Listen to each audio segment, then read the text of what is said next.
Then update, yung post ni Catherine sa kanyang Instagram. Sabi niya dito, made new friends today. Yan, may labubos yung Catherine, ang laki. Yan, si Momo. Yan, katabi pa nga niya matulog.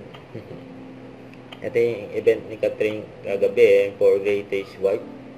And na-meet niya yung mga nanalo.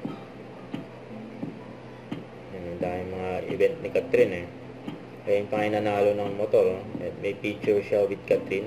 And nagkaroon ng meet and greet si Catherine dyan sa event. So ito pa yung nagkaguluhan pa ang Katen.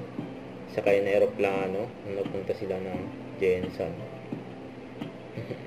lahat ng tao sa airplane nakatingin sa Katen. Grabe yan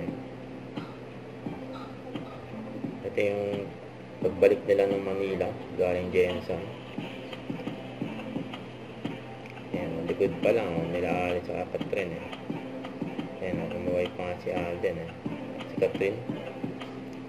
Mga highlights nila. Yung bubble head ni Catherine pinirmahan pa nga ni Catherine.